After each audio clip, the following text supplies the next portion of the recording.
Bonjour et bienvenue à toutes et à tous. Je suis ravi de vous accueillir à l'occasion de ce webinaire dédié aux établissements de santé, intitulé Plan blanc, crise sanitaire, mobilité, comment la santé peut s'appuyer sur Microsoft Teams.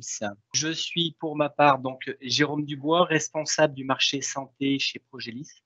Et donc, j'aurai le plaisir d'animer ce webinaire aujourd'hui avec trois de mes collègues qui vont se présenter chacun leur tour, en commençant par Antoine. Bonjour à tous, merci Jérôme. Pour ma part, Antoine Leroux, consultant en vente chez Progélis. Donc j'accompagne les commerciaux dont Jérôme dans les aspects techniques, dans les démarches d'avant-vente auprès de nos clients.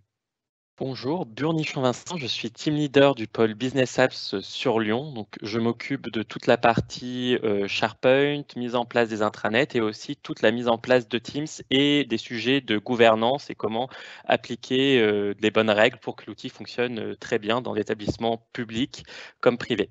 Bonjour à tous, Pierrick Lambert, responsable de l'équipe conduite du changement sur Lyon, donc en charge de l'adoption des différents outils Microsoft au sein des établissements de santé notamment. On va passer donc à l'agenda. Donc, pour resituer un petit peu le contexte au niveau de l'agenda, vous avez été très nombreux à nous solliciter pendant le premier confinement, pendant la première vague de Covid et post-confinement pour mettre en place Teams en urgence, qui a immédiatement, je dirais, répondu à vos attentes et fait le job.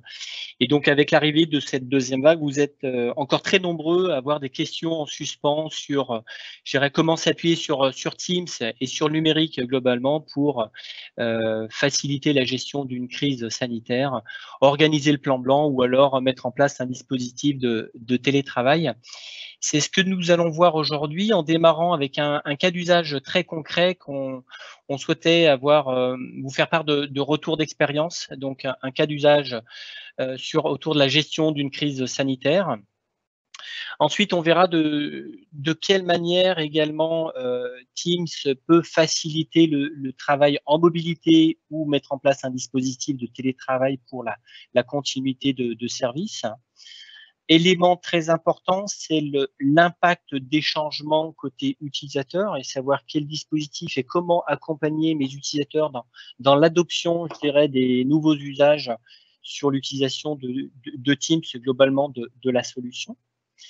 Ensuite, Vincent et Antoine nous présenteront les bonnes pratiques appliquées dans Microsoft Teams, que ce soit en termes de sécurité, de gestion des droits, de gouvernance.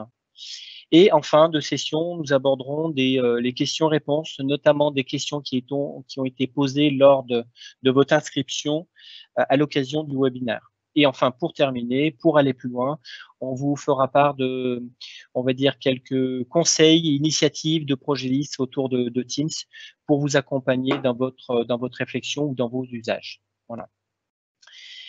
Nous allons donc démarrer tout de suite avec ce cas d'usage de la gestion d'une crise sanitaire. Donc, pour introduire ce scénario, il était important de rappeler les différents challenges des établissements de santé à l'occasion d'une crise sanitaire. Tout d'abord, le premier challenge, c'est la continuité d'activité. Bien entendu, vous devez accueillir des patients, tous les patients, quels qu'ils soient, mais notamment les patients diagnostiqués Covid au sein de votre établissement. Point important, c'est gérer le parcours de soins avec l'ensemble des parties prenantes, c'est-à-dire aussi bien avec les établissements de première ligne, deuxième ligne, au sein d'un territoire, que ce soit un GHT, mais aussi avec les établissements publics, mais aussi privés, gérer le protocole d'évacuation sanitaire au sein de différentes régions. On voit, c'est bien souvent le cas ces temps-ci. Et également les institutions qui sont parties prenantes, comme l'ARS, qui peut, je dirais, imposer dans certains cas la fermeture de certains services.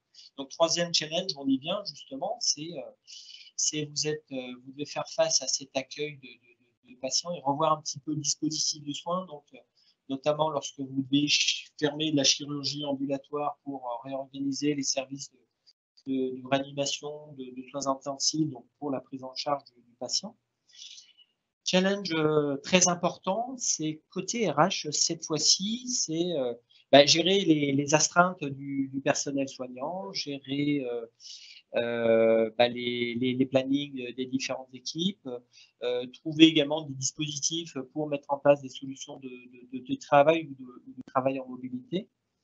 Et dernier point, globalement, c'est suivre l'ensemble du dispositif de cette crise sanitaire. Voilà quelques challenges que l'on a souhaité vous représenter pour les établissements lors de cette crise sanitaire. On va enchaîner ensuite avec le cas très concret de cette crise sanitaire qui est tiré de retours d'expérience terrain de nos consultants depuis ces derniers temps, ces derniers mois. La parole est à toi, Pierrick, si tu peux nous présenter un petit peu pour présenter un petit peu le contexte et aussi les présentations que tu vas nous faire. Tout à fait, merci Jérôme. Donc effectivement, suite au contexte de la crise sanitaire, nous allons vous montrer concrètement ce que nous pouvons faire avec Teams à partir de fonctionnalités pour la plupart prêtes à emploi. Alors cette démo est une porte d'entrée pour visualiser des cas d'usage que nous mettons actuellement en place. Ces derniers sont bien sûr évolutifs et ne représentent qu'un faible échantillon de ce que nous pouvons faire. Pour faciliter la démonstration, je vais me plonger dans la peau du directeur du CH de Vez, complètement fictif bien sûr. Donc, le directeur s'appelle Yves et je vais vous montrer concrètement comment il organise sa journée type en gestion de crise autour de Teams. Donc, face à la crise sanitaire, tout d'abord en tant que directeur du CH, j'ai demandé à Antoine de mettre en place une solution efficace pour animer les cellules de crise, centraliser les échanges et mettre à disposition différentes informations au sein d'un espace partagé et sécurisé dédié au CODIR. Ainsi, et je vais vous la montrer dans quelques secondes, Antoine a créé une équipe confidentielle réunissant l'ensemble du CODIR. Cette équipe est organisée autour de grands thèmes que nous abordons dans nos réunions de crise quotidiennes et elle contient des canaux spécifiques qui vont également faciliter la communication et des prises de décision rapides en tant que directeur. Je partage mon bureau. Donc, en tant que directeur du CH, la première chose que je fais le matin, c'est bien sûr de me connecter à l'équipe CODIR qui centralise l'ensemble des informations à jour concernant l'épidémie. Donc, la première chose que je fais le matin en me connectant, c'est de consulter l'ensemble des statistiques au niveau national, puis au niveau régional sur les derniers chiffres par rapport à l'évolution de l'épidémie. Donc là, Pierrick, tu es allé directement dans Teams, effectivement, tu es passé dans Teams, et dans ton équipe de CODIR, au niveau de la réunion de crise ou Info Covid, tu as un canal dédié où tu peux afficher, là c'est un site institutionnel, Météo Covid, que l'on a intégré dans un onglet d'une équipe. C'est exactement ça, c'est bien ça.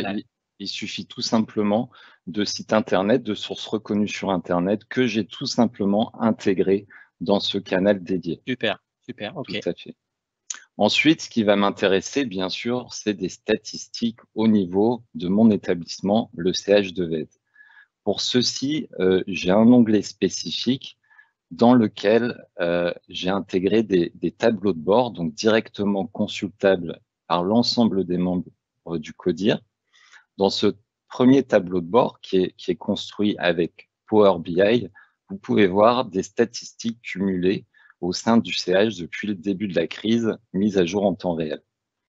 Dans le même ordre d'idée, j'ai un deuxième onglet qui va me permettre vraiment de regarder l'évolution des chiffres au cours des 30 derniers jours, ce qui me permettra de dégager une tendance et d'anticiper les jours à venir pour justement pouvoir prendre des décisions adéquates. Enfin, et élément extrêmement important, je regarde chaque matin le nombre de lits disponibles par service grâce à une Power App qui me permet de suivre les capacités en temps réel, service par service. Donc là, Ok, donc là, c'est une application qui est à disposition des membres du CODIR pour voir les données, pour consulter par exemple le taux d'occupation de lits par service, de pouvoir faire des transferts de patients d'un service à l'autre, ou de pouvoir prendre une décision d'évacuation sanitaire dans un autre établissement ou une autre région. C'est exactement ça, ou si je dois prendre la décision de fermer un service, par exemple, ça va être un bon indicateur également. Ok, tu as parlé terme Power Apps. Power Apps, c'est différent de Teams, c'est un composant d'Office 365. Et en gros, c'est une application qui permet, enfin, zéro code, une application que l'on peut avoir en mode online ou en mobilité. Et en gros, ce sont là, globalement, les personnes différentes personnes du service qui vont saisir la donnée. Et à un moment donné, elles vont remonter. Et là, on a les informations en temps réel, c'est ça qui remonte dans l'interface Power Apps intégrée dans Teams. Effectivement, il faudra bien sûr que derrière le service cardiologie, par exemple, indique de manière quotidienne le nombre de lits à disposition. Bien sûr. Ok. Effectivement. Ok. Par ailleurs, dernière chose, avant de partir sur la réunion de crise, le week-end approchant, je vais aller consulter le planning des astreintes. Pour ceci, j'ai également demandé à Antoine de me créer un canal qui va me permettre directement d'identifier qui sera de garde le week-end. Il faut savoir qu'ici, on est sur un fichier centralisé à disposition de l'ensemble des médecins, ce qui va me permettre, moi, d'identifier immédiatement les personnes de garde et éventuellement, en cas d'absence de trous dans le planning, je vais pouvoir tout de suite contacter différents médecins. Et là, justement, vous voyez, il y a le docteur Lagorce en live qui est en train de remplir sa garde sur le planning directement. Donc l'intérêt, c'est d'être sur un fichier unique, partagé et mis à jour en temps réel également. Donc après avoir consulté l'ensemble de ces informations, je vais pouvoir me rendre dans un canal dédié qui s'appelle Réunion de crise.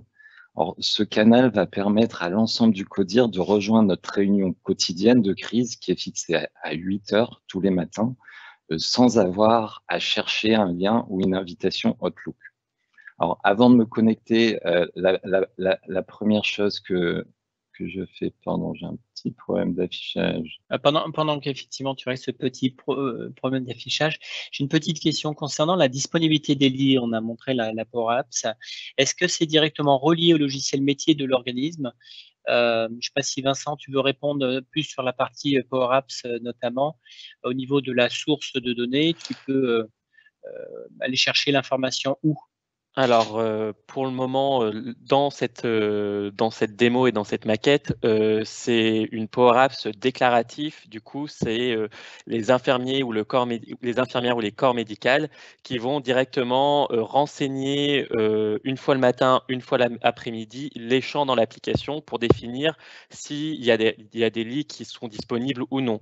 Là, on n'a pas mis de lien vers du coup un outil métier. Après, Okay. c'est possible de créer des connecteurs qu'on dit custom pour lier à ces outils métiers, mais ce qui provoque plus de complexité à la création de l'outil, à ces connecteurs derrière.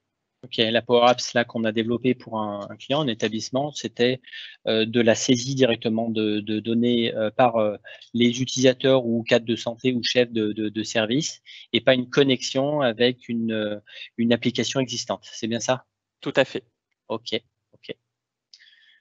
Eric, si tu veux Oui. revenir, effectivement, mais je faisais une petite parenthèse avec cette question. Donc, par rapport à la réunion, avant de rejoindre la réunion, je revois l'ordre du jour en fonction des derniers chiffres alarmants.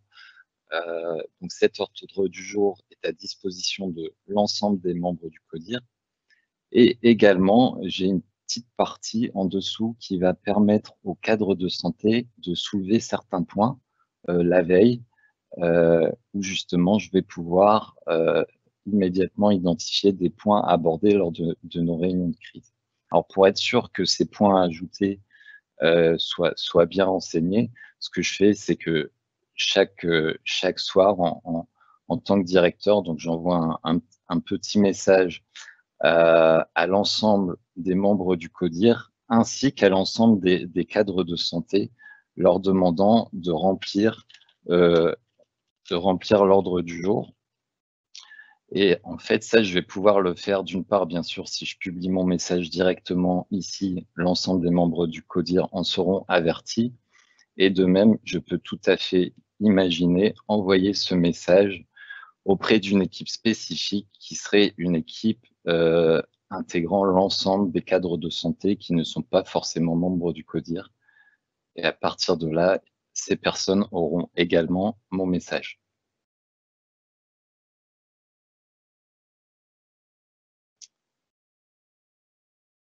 Donc, comme vous l'avez vu, si je reviens sur l'ordre du jour très rapidement, il y avait une personne qui était, Antoine, a priori, qui était en train également, en temps réel, de modifier ce fichier. Donc, encore une fois, on est sur un principe de coédition en temps réel. Donc, il est 7h58, il est temps pour moi de rejoindre la réunion de crise.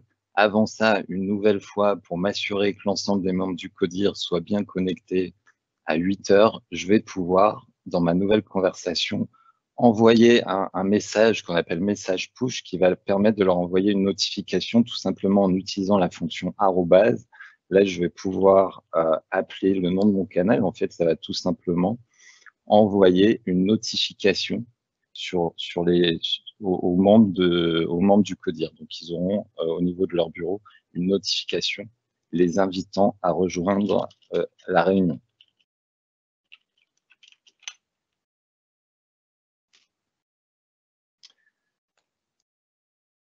Donc, à partir de là, je vais pouvoir rejoindre la réunion. Donc, je vais pas le faire en live, mais à partir du moment où vous avez un membre connecté, vous aurez immédiatement une petite information avec une caméra qui va s'afficher, qui montrera que la réunion a commencé.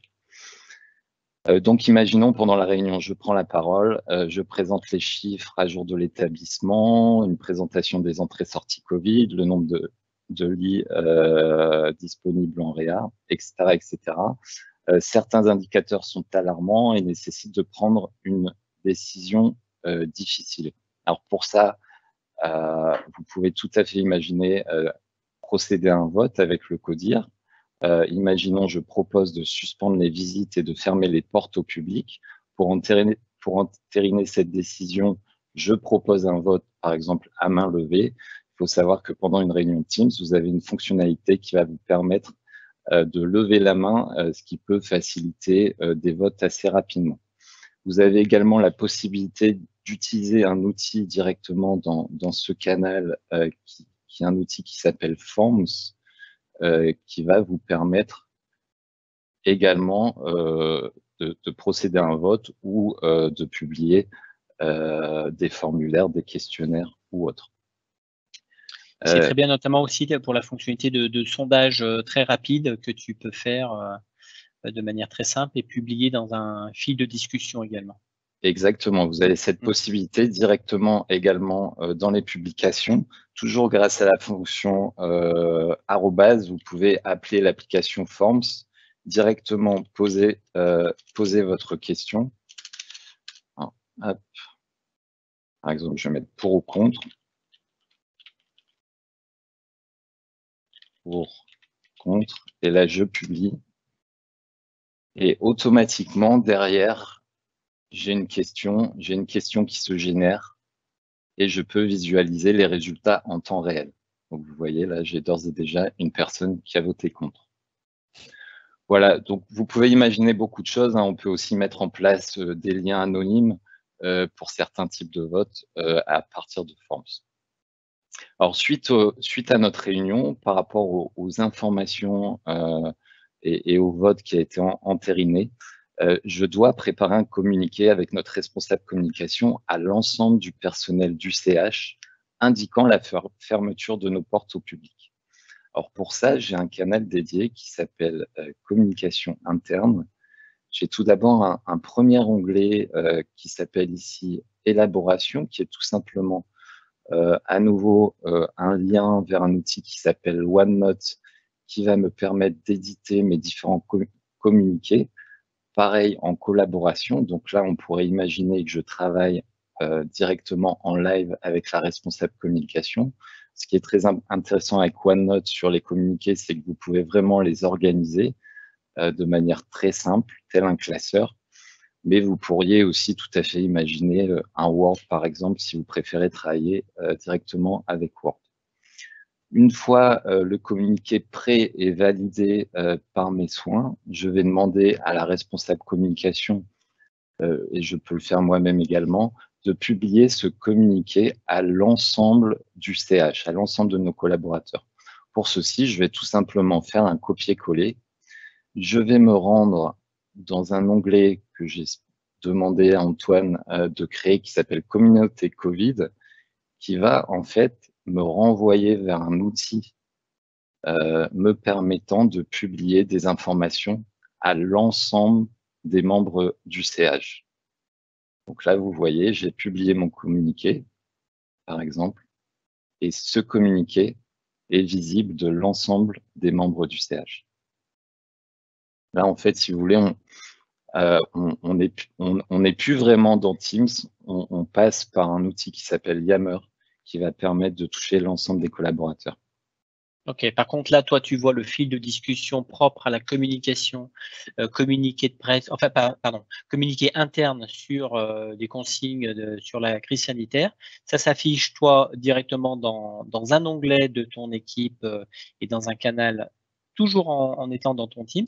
Exactement. Mais par contre, l'ensemble du personnel, en tout cas la liste de diffusion que tu auras déterminée, recevra cette information et ces communiqués. Et là, c'est à travers Yammer, c'est ça que tu dis? Exactement. L'avantage pour moi en tant que directeur, c'est que je ne sors jamais de Teams. J'ai à disposition finalement directement les différents outils qui vont me permettre de gérer la crise, que ce soit au niveau du CODIR ou que ce soit au niveau de l'ensemble de la population du CH. C'est génial. J'adore l'idée, en tout cas, le concept. Alors, on peut imaginer faire exactement la même chose pour des communiqués externes. Donc, encore une fois, vous retrouvez un petit onglet qui va me permettre d'établir les communications avec la responsable communication.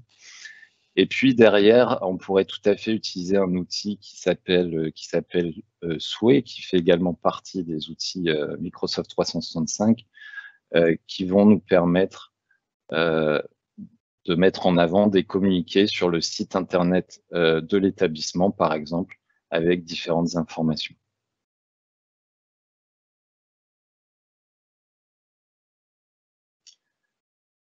Autre point extrêmement important, la gestion des alertes. Donc j'ai demandé à Antoine à ce que les alertes quotidiennes me soient remontées directement au sein d'un canal précis.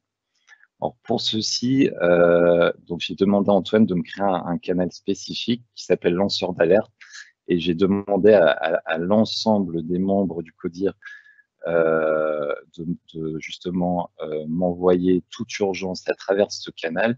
Et moi, je sais que toute la journée, grosso modo, je dois garder un œil sur ce canal, et je l'ai justement épinglé pour être sûr qu'il remonte en tête de liste. Et là, je vais aller consulter toutes les 5-10 minutes, ou à partir du moment où j'ai une notification, toutes les alertes qui m'ont été lancées. Donc là, j'envoie une, par exemple, merci de prévoir le réapprovisionnement de kits de protection pour le service cardio. Ça tombe bien, j'ai la possibilité d'avoir également une vision sur les équipements disponibles. J'ai un canal dédié pour ça qui s'appelle équipement matériel. Et comme tout à l'heure, un peu comme pour la gestion des lits disponibles, je suis sur une Power App qui va m'indiquer en temps réel le stock restant sur différents types de matériel. Donc là, vous voyez le stock restant sur les respirateurs. Imaginons ce stock restant Et de 1, donc là, je vais devoir lancer en tant que directeur une commande extrêmement urgente auprès du service achat pour bénéficier ou rapatrier des respirateurs en urgence. Également, dans mes différents canaux, j'ai un onglet qui s'appelle Doc et procédures. Et au sein de cet onglet, donc, je vais pousser l'ensemble des documents à jour auprès des membres du CODIR. Également, c'est ici où je vais m'assurer que l'ensemble des fichiers est à jour par rapport aux dernières décisions, aux dernières recommandations du gouvernement, par exemple. Donc là, vous avez différentes notes, vous avez la liste des salles réservées Covid, des documents relatifs au plan blanc, etc. Un seul clic permet de visualiser directement le document. Encore une fois, sans avoir à sortir de Teams, je peux visualiser l'ensemble de mes documents directement, donc un gain de temps considérable. Dernière chose, par rapport aux lanceurs d'alerte, si on y revient très rapidement, j'ai également vu au niveau des alertes, personnel soignant vient d'être diagnostiqué Covid dans mon unité. Que fait-on? Il faut faire quelque chose. Voilà, le responsable, effectivement. Et là, je vais pouvoir immédiatement retourner dans ma réunion de crise quotidienne. Et à partir de là, je vais pouvoir planifier une réunion dans les 30 minutes directement depuis ce canal. Et là, bien sûr, nous sommes dans notre équipe CODIR, sauf que moi, je souhaite inviter également le responsable du service cardiologie, puisque c'est son équipe qui est concernée dans cette réunion. Et je vais pouvoir directement inviter le responsable de l'unité cardiologie à rejoindre notre réunion pour justement prendre une décision par rapport à cette situation de crise.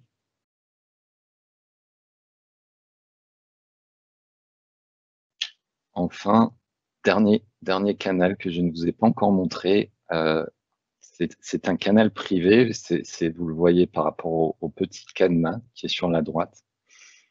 Donc le canal privé, dans mon scénario, seul moi en tant que directeur y ai accès avec le directeur du GHT. Dans ce canal me sera transmis par exemple l'ensemble des informations concernant les autres CH, ce qui va me permettre moi en tant que directeur de pouvoir par exemple décider de transférer des patients sur un autre établissement ou autre. Donc ce canal spécifique peut être réservé à certaines personnes de l'équipe CODIR. Et c'est là, sur ce canal, on décide qui peut le consulter ou pas. Voilà pour cette démonstration, donc assez rapide, mais j'espère qu'elle vous permet de voir les différentes possibilités de l'outil. Et bien sûr, de nombreux autres cas d'usage sont à disposition, également d'autres à imaginer. Et n'hésitez pas à poser vos questions dans le chat. On a vu pas mal de choses, hein. On a vu pas mal de choses, tout ça dans Teams, et je trouve que c'est génial. Donc on a vu de la communication, voilà, comment Teams facilite la communication avec du chat, des alertes, de la vidéo, visio. On a vu du travail collaboratif avec du dépôt de fichiers, donc du partage de fichiers, après de la coédition sur des fichiers, tout ça sans se soucier du lieu de stockage des fichiers ou de l'envoi d'un fichier Excel par mail ou par WhatsApp que tous les médecins malheureusement utilisent pour se partager des gardes ou s'échanger des gardes. Qu'est-ce qu'on a vu d'autre? L'intégration également d'applications telles que de la Power Apps ou du Power BI. Donc, OK, c'est des solutions Microsoft qui font partie je dirais de l'écosystème Office 365 Microsoft, mais il me semble qu'on peut aussi intégrer des connecteurs avec d'autres applications tierces autres que celles de Microsoft. C'est une application qui est à la fois sécurisée, où on peut gérer des canaux internes et gérer les membres, les droits, les habilitations des personnes internes, mais aussi ouverte vers l'externe. On le verra tout à l'heure également avec Vincent. Cette application, elle est géniale. Elle est géniale. Merci Pierrick pour cette pour cette présentation de cas d'usage très concrets. Et effectivement, tu l'as enrichi au fur et à mesure de tes échanges et réalisations avec les nombreux cas d'usage que tu as pu, sur lesquels tu as travaillé, toi et ton équipe, ces derniers mois. Voilà. Exactement. On va enchaîner ensuite avec une deuxième partie. Donc en fait, vous avez été très nombreux à utiliser Teams pendant le premier confinement, on l'a vu tout à l'heure, principalement pour des fonctionnalités de visioconférence. Mais Teams, c'est bien plus que ça. Et voilà, vous avez été plusieurs à nous poser des questions pour un rappel des fonctionnalités de Teams, notamment sur la mobilité et le télétravail, mais pas que. Vincent, il me semble que c'est à toi. Tout à fait. Merci Jérôme. Donc, qu'est-ce que l'on peut faire avec Teams? C'est une grande question qui nous revient souvent. En fin de compte, moi, j'aime bien présenter Teams comme un hub d'applications ou un endroit qui permet de regrouper plein d'outils qui pourra vous aider à travailler dans le quotidien. Donc, en fin de compte, Teams déjà va vous permettre de faire du chat, des appels, des réunions et des conférences avec les gens en interne et en externe de chez vous. En plus, on va pouvoir gérer le quotidien avec ce qu'on appelle des équipes Teams, qui va permettre à l'intérieur, comme ce que nous a montré tout à l'heure Pierrick, du coup, des équipes autour d'axes métiers ou des équipes pour travailler autour de projets au sein de votre CH. Et l'intérêt de cet outil Teams, c'est qu'en fin de compte, on va pouvoir relier tous les outils Office 365 depuis un même endroit. Donc, ça veut dire depuis un seul endroit, vous allez pouvoir faire des outils comme du planner pour faire de la planification ou les petites applications qu'on a vues, type Power Apps, etc., etc. Donc, on peut vraiment aller loin avec l'outil et on peut vraiment le customiser en fonction de vos besoins et de vos besoins métiers au sein de vos CH. On peut passer du coup à la suivante pour voir l'interopérabilité de Teams. Donc en fin de compte, dans ces slides, on va avoir 3 types de ce qu'on peut faire avec Teams. La première, c'est qu'on va pouvoir utiliser des applications dites prêts à l'emploi. En fin de compte, Microsoft nous donne le choix d'utiliser de nombreux connecteurs qui sont liés à Office 365 ou qui sont liés à d'autres outils en SaaS. Donc comme ça, en fin de compte, si vous utilisez d'autres outils au sein de votre CH qui sont déjà pré-configurés par Microsoft, vous allez pouvoir faire des liens directement avec ces outils.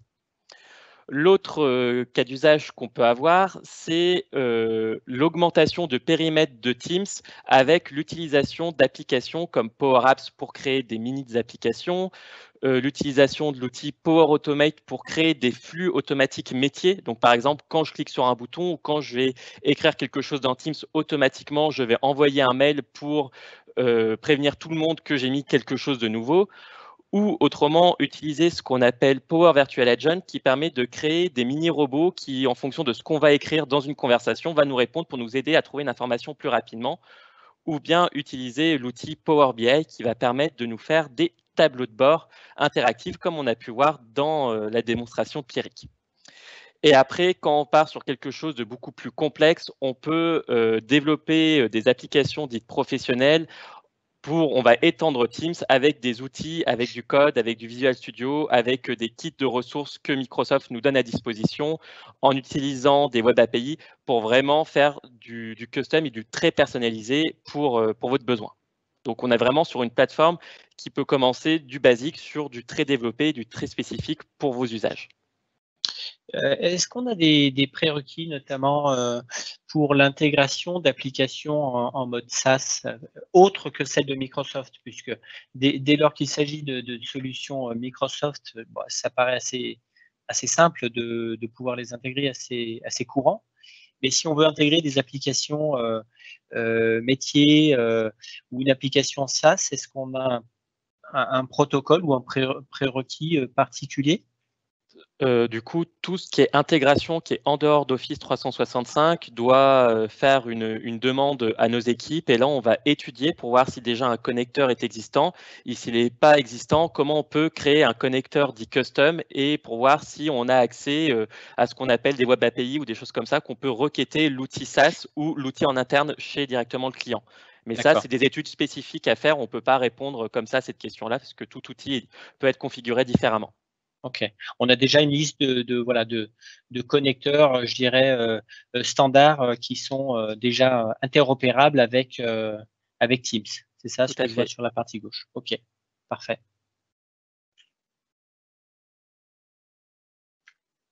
Alors, sur l'accessibilité, effectivement, c'est un point très, très important pour Microsoft et au niveau de Teams. Donc, comme vous pouvez le voir, sur l'accessibilité, aujourd'hui, Teams va être disponible sur l'ensemble de vos périphériques.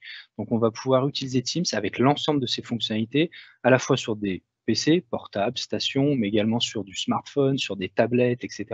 Finalement, à partir du moment où votre périphérique est connecté à Internet, possède un navigateur Internet qui soit à jour, vous allez pouvoir utiliser Teams avec l'ensemble de ses fonctionnalités.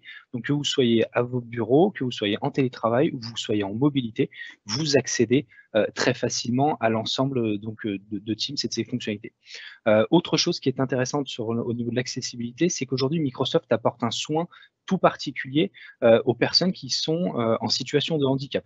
Donc, vous allez retrouver au sein de Teams et également au sein de tout l'écosystème Office 365 des outils pour les personnes qui peuvent être déficients à la fois visuels ou déficients auditifs.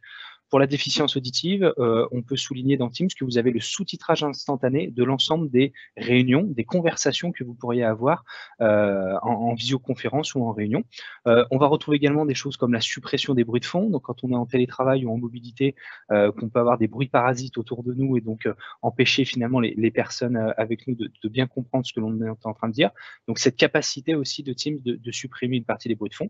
Et enfin, la compatibilité de Teams avec un ensemble de technologies au niveau de l'assistance, que ce soit des looks visuels, des contrastes élevés, qui finalement aujourd'hui amènent les outils de Microsoft pour l'ensemble de vos collaborateurs, qu'ils soient ou non en situation de handicap. Ok, parfait, merci. Merci Vincent et Antoine pour cette présentation, en tout cas un rappel des fonctionnalités complémentaires de Teams. Autre point important, lors de votre inscription lors du webinaire, vous nous avez remonté à plusieurs reprises quel était l'impact du changement côté utilisateur, en tout cas de montrer un certain intérêt pour voir quel dispositif faut-il prévoir pour mes utilisateurs. Donc la parole est à toi Pierrick maintenant. Merci Jérôme. Donc, comme indiqué par Jérôme en introduction, donc la crise sanitaire a eu pour conséquence une accélération du rythme d'adoption de Teams, notamment en ce qui concerne l'organisation de réunions, comme en témoignent ces chiffres. Alors, ces résultats issus d'une étude internationale et multisectorielle menée par Microsoft témoignent d'une tendance lourde que nous confirmons sur le secteur de la santé également par rapport aux actions que nous avons mises en place lors de la première vague. Cependant, même si nous ne parlerons pas d'adoption forcée, ce changement a été assez brutal pour de nombreux utilisateurs, que ce soit au niveau du personnel administratif ou du personnel soignant, qui se sont retrouvés souvent démunis face à un nouvel outil et surtout face à de nouvelles méthodes de travail imposées par la crise. Au-delà d'un outil, Teams représente avant tout une nouvelle façon de travailler, ce qui implique une évolution des usages afin de tirer pleinement parti de ses capacités. Ce changement concerne les individus et il est vraiment important de prendre en compte leurs besoins, les différents besoins et les attentes de chacun pour construire une solution adaptée et utilisée par tous. Alors, la leçon, ou plutôt le rappel que nous pouvons tirer de la première crise, c'est que l'humain est une composante indispensable pour tout projet numérique et il convient d'accorder autant d'importance au facteur humain qu'à la technologie. N'oublions pas que ce ne sont pas les organisations qui changent, mais les femmes et les hommes qui la composent. La première étape, avant de parler outils, c'est d'ores et déjà de discuter avec les utilisateurs finaux, avec le personnel administratif, le personnel soignant, comprendre ce qu'ils aimeraient pouvoir faire en termes de travail collaboratif, réfléchir avec eux sur ce qui pourrait leur manquer. Que ce soit en améliorant la communication, la collaboration ou même en rendant la recherche d'informations plus efficace, Microsoft 365 permet de digitaliser la façon dont vos équipes travaillent. Donc, ça doit leur permettre une meilleure efficacité, une optimisation de leur temps, et ô combien il est précieux, et amener davantage de collaboration. Cependant, il ne suffit pas de déployer des outils pour que les collaborateurs changent leur méthode de travailler. Ceci est encore plus vrai au sein d'un établissement de santé où le temps d'appropriation peut être extrêmement limité en raison de vos contraintes quotidiennes. Et donc, afin de pouvoir observer les bénéfices de telles solutions, il faut, j'ai envie de dire, embarquer les utilisateurs en leur apportant dès à présent des réponses à des problématiques métiers, rechercher ce qu'on appelle le What's in it for me en anglais, c'est-à-dire moi, qu'est-ce que j'ai à y gagner, qu'est-ce que cette solution va m'apporter concrètement dans mon métier, et derrière adapter, façonner Teams, comme vous l'avez vu par exemple dans la démo, et trouver des cas d'usage propres à votre établissement. Opérer un changement dans les habitudes de travail est un processus long et complexe. Je pense que vous le vivez tous. Il convient donc d'apporter une approche pédagogique différente qui ne repose pas uniquement sur de la transmission de connaissances. Il faut également se concentrer sur l'évolution des mentalités, des habitudes, et cela passe par des étapes clés indispensables que vous voyez sur cette slide, telles que la mise en place d'une vision, c'est-à-dire on va travailler le pourquoi, la formalisation d'objectifs à travers des scénarios répondant à vos problématiques métiers, la mobilisation des bonnes personnes qui vont soutenir le changement au sein de l'établissement, l'anticipation de la résistance qui est bien trop souvent un facteur négligé, alors qu'il s'agit d'une réaction tout à fait naturelle qu'il convient de considérer. Pierrick, il nous reste un quart d'heure, 20 minutes, voilà, d'un point de vue timing. D'accord, ok. J'accélère. Donc, juste pour rappel très rapidement, la conduite du changement a pour but d'atteindre un état futur souhaité. Donc, en rouge, l'état actuel, c'est-à-dire comment votre établissement fonctionne aujourd'hui. En jaune, la transition, comment passer de la situation actuelle à la situation souhaitée. Et enfin, en bleu, le futur, c'est-à-dire comment les choses devront être faites. Si nous ne soutenons pas, si nous n'équipons pas les transitions individuelles, alors votre état futur ne ressemblera en rien à l'état futur que vous attendiez. Ça ressemblera plutôt à la partie du bas, ce qui résultera un plus faible ROI, une amélioration inachevée, une résistance beaucoup plus forte. Alors vous allez me dire, tout cela est extrêmement intéressant, mais comment avancer concrètement dès à présent? Alors, une approche extrêmement efficace est d'organiser un atelier avec les parties prenantes, intégrant des membres de la direction, des cadres de santé, pour leur faire découvrir les fonctionnalités de Teams, de Microsoft 365 à travers des cas d'usage précis et concrets, un peu comme nous avons pu le faire à travers la démonstration. Cet atelier permet également d'ailleurs d'imaginer de nouveaux scénarios propres à vos besoins, propres à votre établissement. Alors, ce type d'atelier a vraiment de nombreux bénéfices. Tout d'abord, ça va vous aider à identifier, à hiérarchiser les scénarios qui correspondent aux différentes manières dont les personnes de l'établissement utiliseront Teams. Cela va vous permettre de prioriser des scénarios sur lesquels vous pourrez capitaliser, vous appuyer pour démontrer la valeur de ces outils, ce qu'on appelle les quick wins.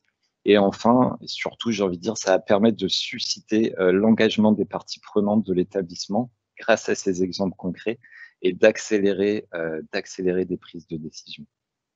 Avec quel profil d'utilisateur vous faites ces différents ateliers? Alors, personnel administratif.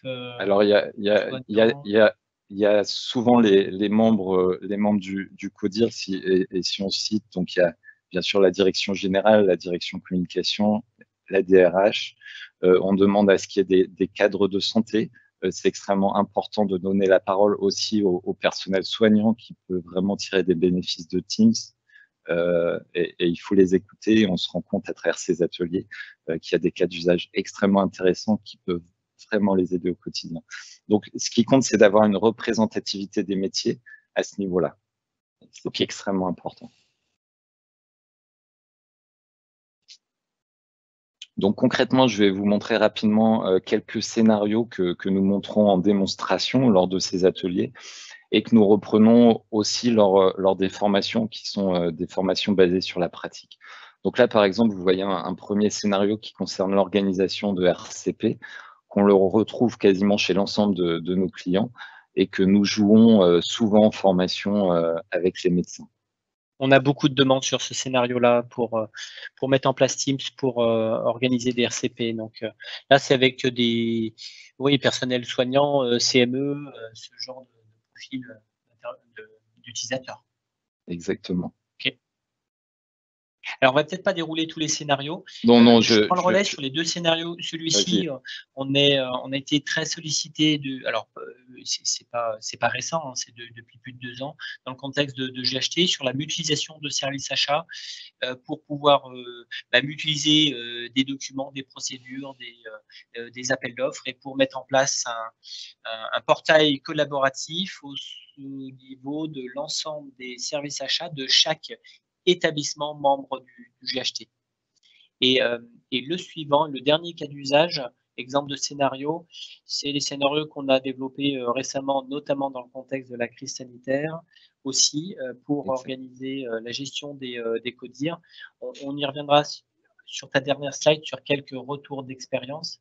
Mais c'est ce qu'on a vu un petit peu au travers du cas d'usage de gestion de la crise sanitaire où tu avais des membres de la direction et en fait couplé avec des applications de type tableau de bord, coédition qui sont intéressantes dans les scénarios d'usage. Voilà, donc effectivement, ce n'était que quelques exemples. Nous disposons de nombreux scénarios spécifiques au secteur de la santé, à la fois sur la base de nos expériences, couplées à celles de Microsoft, et ça c'est extrêmement important de le souligner, qui nous apporte également toute son expertise au quotidien sur ces différentes problématiques. Enfin, dernière chose, alors la réflexion et la prise de décision par rapport à des usages spécifiques peut prendre un certain temps. Or, nous connaissons d'ores et déjà, comme souligné, de nombreux scénarios pouvant répondre à un certain nombre de besoins immédiats par rapport à la gestion de la crise. Ainsi, on met en place un dispositif d'accompagnement personnalisé, à la fois autour des fondamentaux de Teams, donc planification, visio, messagerie instantanée, coédition, mais également des cas d'usage déjà identifiés pour ne pas laisser les utilisateurs seuls face à l'outil et vraiment les aider dans cette période complexe. Par exemple, en ce moment, nous accompagnons différents établissements avec des approches spécifiques en fonction de la population, le personnel soignant n'ayant pas les mêmes attentes que le personnel administratif, par exemple. Encore une fois, ces formations sont basées sur de la pratique et de l'interaction. Voilà, donc un rapide exemple d'un programme de formation pour le personnel soignant. Et on revient d'ailleurs sur d'autres outils tels que la gestion du calendrier Outlook, par exemple, qui ressort très souvent dans les demandes. Et pour terminer sur cette partie présentation du dispositif d'accompagnement changement, on souhaitait vous présenter quelques retours d'expérience récents avec différents types de clients. Sans tous les énumérer, tu peux en citer quelques-uns qui te semblent pertinents et des cas d'usage aussi bien d'établissements de santé, de centres anti-cancer, de GHT. Effectivement, donc c'est des cas vraiment spécifiques qu'on a mis en place depuis septembre. Le premier qui était extrêmement intéressant, c'est l'organisation d'assemblée générale d'un centre unicancer.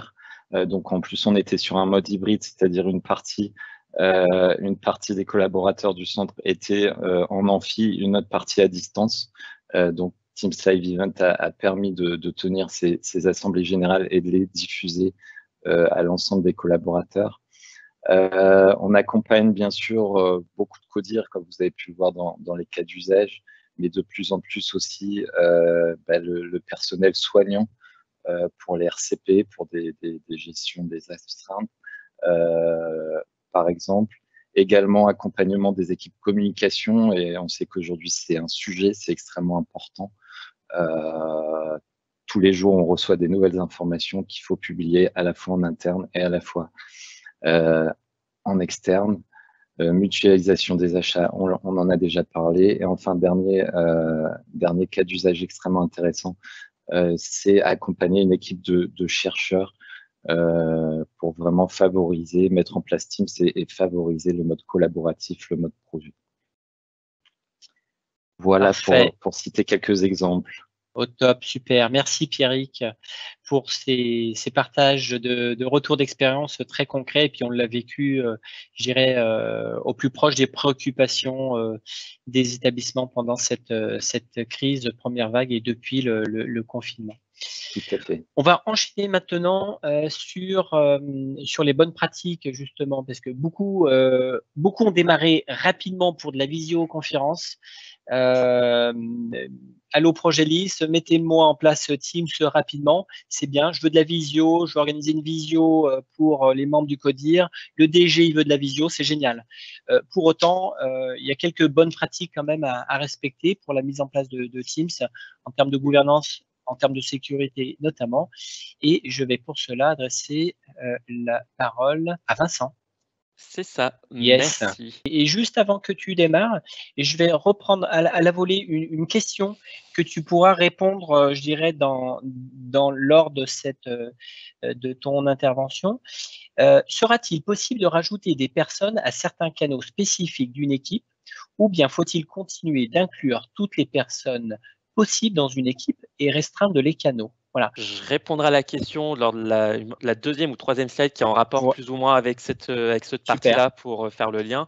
On a essayé ici de reprendre les 3-4 questions qui nous revenaient le plus souvent dans le terme de la santé sur l'utilisation de Teams et comment le gérer. La première question qui nous revient assez récemment et tout le temps cette première question, c'est comment je gère la création de mes équipes. Donc, en fin de compte, on a deux choix en fonction de la politique qu'on veut avoir. Soit on est sur quelque chose de très collaboratif et donc l'autorisation, on peut l'ouvrir à tout le monde. Mais cette partie-là, c'est qu'on peut avoir un petit problème, c'est qu'on va avoir une augmentation de la création des groupes. Et donc après, au terme de l'informatique, on va avoir des problèmes à gérer correctement et même pour les utilisateurs à se retrouver quelle équipe il faut que j'utilise parce que potentiellement, on va avoir des effets de création de doublons. Donc, pour limiter ce cas-là, on va conseiller 3 optiques. Soit seuls les administrateurs peuvent créer des Teams, donc les administrateurs au sein des services informatiques. Soit, autrement, on peut mettre en place des formulaires de demande. Donc, en fin de compte, vous allez remplir, par exemple, un formulaire Forms et derrière, il va y avoir une validation et l'équipe informatique va créer l'équipe. Ou, autrement, on peut même créer, depuis ce formulaire-là, un automatisme pour créer automatiquement votre équipe Teams. Ou, autrement, il y a des outils tiers qui font cette chose-là très bien. Donc, aussi, on peut opter par l'utilisation d'un outil tiers qui va proposer d'autres options. Bien sûr, ce qu'il faut se poser au niveau de la création d'une équipe Teams, c'est est-ce que je vais la créer privée? Donc, est-ce que ça sera que les propriétaires de l'équipe qui pourront ajouter des membres? Est-ce que je vais la créer publiquement? Donc, ça veut dire que ça va être les utilisateurs qui vont s'inscrire automatiquement à ce Teams. Ou est-ce que ça va être de type organisationnel? Donc, automatiquement, tous les utilisateurs vont être dans cette équipe. Et après, on va pouvoir se poser, est-ce que j'ai besoin des templates pour certaines équipes pour favoriser l'utilisation des équipes et la création? Donc, en fin de compte, on a beaucoup de points à voir lors de ces ateliers de gouvernance pour savoir comment on va utiliser cette grande question, la création des équipes. Et donc, la réponse n'est pas, il n'y a pas une réponse, on va dire, juste. Ça dépend vraiment comment vous voulez fonctionner et de votre organisation. Okay, par défaut, on ne laisse pas l'utilisateur libre de créer lui-même ses équipes. Sinon, elles vont fleurir au fur et à mesure dans l'environnement Teams. Oui, C'est bien ça. En fait, dans des organisations, quand on remarque que quand on ouvre Teams et qu'on ne bloque pas ça, on va avoir minimum une équipe pour une personne. Donc, comme on est sur des grosses organisations, on peut vite avoir la création au bout d'1 mois de 800 voire 2000 Teams environ. C'est ce qu'on a pu remarquer chez nos clients. Donc, il faut vraiment faire attention et vraiment bloquer cet accès-là au début et pour sensibiliser l'utilisateur et potentiellement peut-être le rouvrir quand on aura vu avec les gens. OK. Donc, après la création des équipes, comment gérer les différents canaux? C'est ça. Donc là, d'où la question que tu m'as posée tout à l'heure, Jérôme. Donc en fin de compte, pour les canaux, comme dans la maquette qu'on a pu voir, la démo de Pierrick, c'est qu'on avait des canaux dits publics et privés. En fin de compte, quand je vais créer un canal privé, je vais pouvoir dire à des utilisateurs qui ont accès déjà à mon Teams, donc qui sont déjà dans mon Teams, qui vont pouvoir accéder à ce répertoire qui sera protégé que pour un petit nombre de personnes. Par contre, je suis obligé d'avoir ces utilisateurs avant dans le canal générique, du coup, dans mon Teams en amont. Je ne peux pas dire que pour ce canal-là, je vais avoir des utilisateurs qui n'ont pas accès à mon Teams. Ce n'est pas possible pour le moment. Au niveau de l'architecture, comment a fait Microsoft ce côté-là, ce n'est pas possible de le faire. OK, parfait. Et si tu veux faire basculer, on a une question, si on veut faire basculer les médecins qui ont WhatsApp vers Teams, ce que j'expliquais tout à l'heure, malheureusement, c'est très fréquent. On ne peut pas brider la création des équipes. C'est une question, voilà. Que faire? Quelle est la meilleure adoption? Alors, en fin de compte, si on veut remplacer, on va dire, le WhatsApp, le côté chat interactif, on peut parler à l'intérieur de son CH, de son organisation via la fonctionnalité chat sans créer des équipes. La fonctionnalité chat n'est pas reliée spécialement à une équipe. On a un chat général qui permet de OK, faire du one-to-one ou en groupe, ou après du chat qui va te faire pour travailler dans l'équipe. Donc, on peut OK, très bloquer bien. la création des équipes, mais toujours en continuant pour en faire du chat avec qui on veut. OK, donc 2 médecins vont pouvoir l'utiliser, s'échanger des données, potentiellement des données patients, de l'imagerie en supprimant le WhatsApp. On peut aussi créer une équipe spécifique médecin par service et dans ce cas-là, en leur déléguant l'administration de l'équipe, ils pourront être autonomes dans la création de canal, mais au sein d'une même équipe. C'est Tout bien à ça? fait. Oui. OK. OK, parfait. Et enfin, on va passer, je crois, à la dernière question, c'est comment gérer les fameuses accès externes. En fin de compte, dans Teams, on peut ouvrir 2 types d'accès. Les accès externes qui permettent de discuter, de chatter avec des utilisateurs en dehors de son organisation et les accès invités qui permettent d'ouvrir les équipes pour collaborer dans les équipes à des utilisateurs extérieurs. La seule chose qu'il faut faire très attention derrière, c'est que dès qu'on va ouvrir ces accès invités, automatiquement, tous mes Teams vont être partageables à l'extérieur. Par contre, l'informatique a le pouvoir de bloquer certains Teams pour qu'ils ne soient pas partageables vers l'extérieur, vraiment pour les protéger. Par contre, l'équipe informatique va devoir faire des actions en ligne de commande pour pouvoir protéger ces équipes particulières. Donc, c'est pour ça qu'il faut bien réfléchir, est-ce que je vais l'ouvrir en dehors de mon organisation, mais en général, comme vous travaillez vraiment en collaboration entre différents CH, on ouvre souvent l'accès invité pour que vous puissiez collaborer entre vous. Donc, ça va être plutôt l'informatique qui va brider certaines équipes pour avoir de la protection derrière. OK. Super, merci Vincent pour ces bonnes pratiques. Ensuite, vos questions. Alors, vos questions, c'est principalement celles qui ont été posées à l'occasion de votre inscription. On en a remonté 5 ici. Antoine, ce que je te propose, c'est de prendre une petite 30 secondes par question, effectivement, Pas de souci. pour pouvoir respecter le timing. Donc, la première, comment paramétrer Teams pour que les utilisateurs n'utilisent que la visioconférence? Est-ce que c'est possible? Est-ce que c'est bien? Voilà. Alors, effectivement, c'est possible. Comme vous avez pu le voir avec Vincent au préalable sur la gestion des canaux, la gestion des accès externes, il y a tout un panel de paramétrage qui est possible avec Teams. Donc, on va pouvoir, si vous le souhaitez, pouvoir brider un certain nombre de fonctionnalités, que ce soit par exemple la création de Teams, ce genre de choses. Aujourd'hui, Teams, c'est un outil qui se veut le plus collaboratif, le plus ouvert possible. Donc nous, ce qu'on va plutôt vous conseiller, plutôt que de brider réellement l'accès à ces informations, c'est plutôt de mettre en place un système de gouvernance, de définir avec vos utilisateurs sur le terrain, avec vos ambassadeurs clés, de définir un mode, un moyen de fonctionner avec l'ensemble de ces fonctionnalités. Donc c'est des choses que l'on peut paramétrer, c'est des choses que l'on doit bien entendu suivre pour éviter, comme le disait Vincent, d'avoir des créations d'une quantité assez importante de Teams, etc. Par contre, nous, ce qu'on va conseiller, c'est de mener avec nous des ateliers de gouvernance pour qu'on puisse définir avec vos responsables informatiques, mais également avec vos ambassadeurs métiers sur le terrain, quelles sont les fonctionnalités que vous souhaitez déployer, que vous souhaitez mettre en place au sein de Teams. Ok, c'est possible. Moi, je trouve que c'est dommage de le contraindre uniquement à la visioconférence, mais effectivement, si on a besoin bien précis de faire uniquement de la visio, on peut le comprendre. Exactement. Ensuite, comment arbitrer pour décider de qui a le droit de créer, planifier des réunions ou pas? Alors pareil, ici le mot important, je pense que c'est le mot arbitrage.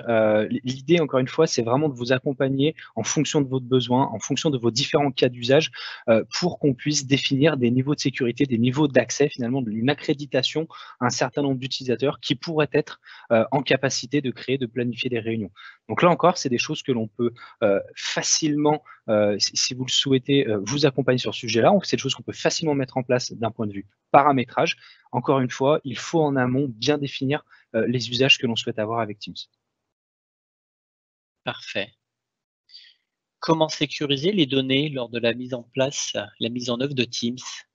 Alors effectivement, ça c'est une question qui revient très très régulièrement. À chaque fois, tout le temps. La sécurité, on peut faire un webinaire dessus sur la sécurité. Exactement, voilà. On peut passer des heures. Donc mais pas aujourd'hui. Pas aujourd'hui, donc c'est un sujet qui est très vaste. Mais pour répondre quand même très rapidement à cette question, il y a plusieurs aspects sur la sécurité. Vous allez avoir le point de vue finalement des accès pour vos collaborateurs. Qui a accès à quel type d'information? Vous allez avoir la capacité ou non d'accéder à de l'information pour des personnes qui peuvent être externes à votre établissement de santé.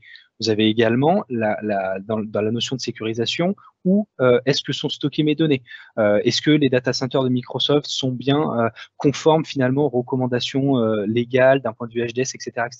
Donc effectivement, aujourd'hui, sur Teams, vous allez pouvoir stocker et mettre en place des données qui vont être considérées comme étant conformes aux normes en vigueur, donc certifiées hébergement de santé. Ça, c'est pas un souci. Donc, ce qu'il va falloir encore une fois voir, c'est en atelier, au préalable avec vous, finalement, quelle est la granularité que vous souhaitez mettre en place au niveau de la sécurisation de vos données ou au niveau de la sécurisation de l'accès à l'information pour vos collaborateurs. Ok, donc pour compléter la question en plus qui vient dans le chat, c'est effectivement Teams comme Office 365 est hébergé sur des plateformes certifiées HDS depuis octobre 2018, ça fait déjà plus de 2 ans. Donc pour tous les partages de fichiers, les données stockées dans Teams, mais aussi tout ce qui partage dans les transits, dans les fils de discussion dans le chat. Exactement. Tout ce qui va être à l'intérieur de Teams, donc comme a pu vous montrer Pierrick en démonstration, que ce soit les applicatifs qui viennent se greffer à Teams ou bien les discussions, les meetings, etc., etc. Tout ça est bien entendu stocké sur les serveurs de Microsoft qui eux-mêmes sont certifiés HDS, donc hébergement des données de santé. Parfait. On avait plein de questions sur Teams, c'est génial. La prochaine, alors elle est un peu moins fonctionnelle, elle est un peu plus technique. On l'aborde, mais très rapidement, sans y passer trop de temps. Quels sont les prérequis et les points d'attention pour mettre en place Teams dans un établissement de santé? Alors effectivement, c'est une question là encore qui peut être assez vaste, qui va dépendre de l'infrastructure, du système que vous avez en place, du moyen de la gestion des identités que vous avez au sein de votre établissement, etc. Donc ça encore, si vous le souhaitez, vous pouvez reprendre contact avec nous. On peut vous fournir une liste de prérequis et de points d'intention qui sont finalement qui sont intéressants pour que vous puissiez évaluer dans un premier temps quel peut être le gap, quel peut être l'écart finalement entre ce que vous avez actuellement en termes d'infrastructure et ce que vous devriez avoir pour demain utiliser Teams de manière la plus optimale possible. Donc la réponse est oui, il y a tout un ensemble de prérequis à respecter pour la mise en place de Teams au Office 365. On a un client effectivement qui est présent aujourd'hui, qui va se reconnaître en tout cas, qui nous a sollicité dernièrement sur la mise en place de Teams et avec une validation de prérequis à la mise en place qui était un petit peu spécifique et qu'il faut étudier. Ensuite, prochaine question. Où placer le curseur entre autonomie et contrôle afin de canaliser les usages et la diffusion d'informations? Donc cette question est intéressante aussi parce que finalement, j'espère que vous avez bien compris qu'aujourd'hui Teams, c'est vraiment un écosystème, sur lequel vous allez faire venir un certain nombre d'informations. Aujourd'hui, on change complètement de paradigme, où auparavant, c'est les utilisateurs qui allaient récupérer l'information dans les différents systèmes. Aujourd'hui, c'est vraiment l'information qui vient à l'utilisateur à travers de Teams. Et finalement, ce curseur entre autonomie et contrôle, il est très intéressant parce que, il faut faire attention que finalement, vous ne bridiez pas l'accès à un certain nombre de fonctionnalités qui pourraient être intéressantes dans la collaboration, dans le travail au quotidien de vos collaborateurs. Donc, si vous voulez, pour placer ce curseur, pour définir à quelle position on place ce curseur, encore une fois, on va mener nous, des ateliers avec vous en amont, des ateliers de gouvernance, des ateliers de cadrage, des usages, etc., pour définir à quel niveau on place ce curseur, encore une fois, pour que vous gardiez le contrôle sur votre système d'information, sur ce qui est échangé, sur ce qui est mis en place à travers Teams, mais également pour ne pas brider l'accès et pour que vous laissiez finalement une certaine autonomie à vos utilisateurs dans cette collaboration au quotidien qui peut leur amener un véritable effet intéressant en tout cas pour leur travail. Parfait. Pour revenir sur la partie sécurité et une question sur la partie hébergement AGS, est-ce qu'il n'y a aucun souci concernant l'échange de données à l'étranger? Je dirais que la partie certification HDS dépend du stockage, enfin du lieu géographique du tenant de l'établissement et qui bénéficie en l'occurrence de la certification HDS sur les data centers de Dublin, Amsterdam et au niveau France. C'est bien ça. Dès lors que le tenant de l'établissement est hébergé sur l'une de ces plateformes, il bénéficie de la certification HDS. Complètement, c'est ça. Ok, exactement. Parfait. Et dernière question. Oui. Une interconnexion de Teams est-elle possible avec d'autres solutions, GoToMeeting, Starleaf, Google? Ouais, alors, comme vous avez pu le voir dans la démo et comme vous l'a expliqué Vincent, on est vraiment sur un hub, donc c'est sur un point central sur lequel on va regrouper des applications autour d'Office 365, mais également des applications tierces. Donc aujourd'hui, GoToMeeting, Starleaf, les WebEx, etc. sont des applications qui sont disponibles dans Teams, que vous allez pouvoir greffer à l'intérieur de Teams, et finalement, vous allez pouvoir participer à des réunions GoToMeetings alors que vous êtes à l'intérieur de Teams. Pour Google Meet, c'est différent. Aujourd'hui, il n'y a pas d'application qui existe Google Meet qui est disponible finalement dans le store de Teams. C'est quelque chose qui pourrait peut-être arriver à terme. En tout cas, actuellement, GoToMeeting, ça y est, Starleaf, ça y est, WebEx, ça y est, et malheureusement, pas Google Meet pour le moment. Ok, parfait. Merci Antoine. On en a fait le tour avec les questions qui ont été remontées. Je pense que vous en aurez certainement d'autres par la suite où voilà, ça va donner suite effectivement à quelques réflexions de votre côté, de nouvelles questions. Donc n'hésitez pas à solliciter, je dirais, à nous solliciter votre contact Progelis et ils se feront un plaisir de répondre à toutes vos questions. Il est 15h08, on va prendre 2 minutes pour conclure. Il doit nous rester une slide. Donc pour aller plus loin, effectivement, peut-être que vous ne savez pas encore comment mener à bien votre réflexion autour d'Office 365 ou autour de Teams. Donc, on a souhaité vous présenter un petit peu notre démarche d'atelier pour soit vous accompagner pour cadrer, gérer le projet, soit au contraire pour approfondir certains points. Donc, le premier point, par exemple, c'est le Teamwork Meeting. On a un atelier spécifique côté accompagnement changement pour définir les cas d'usage métier, appréhender, je dirais, votre environnement, vos attentes et faire des projections en termes de scénarios où on vous présente tout un panel effectivement de scénarios qui sont en lien avec vos attentes et votre environnement. Deuxième atelier, Teamwork App Solutions, c'est un peu pour étudier l'opportunité de digitaliser un processus métier papier que vous auriez ou un process que vous avez actuellement avec une Power Apps, comme on l'a vu par exemple avec la disponibilité des lits dans votre établissement. Atelier très important, la gouvernance Teams pour définir les bonnes pratiques autour de la sécurité, de la gouvernance, des droits des habilitations. L'atelier gestion de mes identités pour gérer une approche hybride avec votre environnement on-prem au niveau gestion des entités et avec une application SaaS qui est hébergée dans Office 365. Et enfin, l'atelier Secure Remote Work, c'est pour s'assurer de la sécurité de son tenant Office 365 existant. Voilà.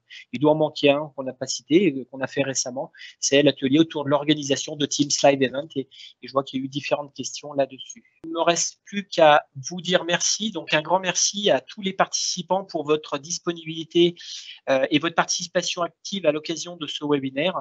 Donc, je vous souhaite à tous, à toutes et à tous une excellente journée. Prenez bien soin de vous. On vous dit au revoir et puis à bientôt.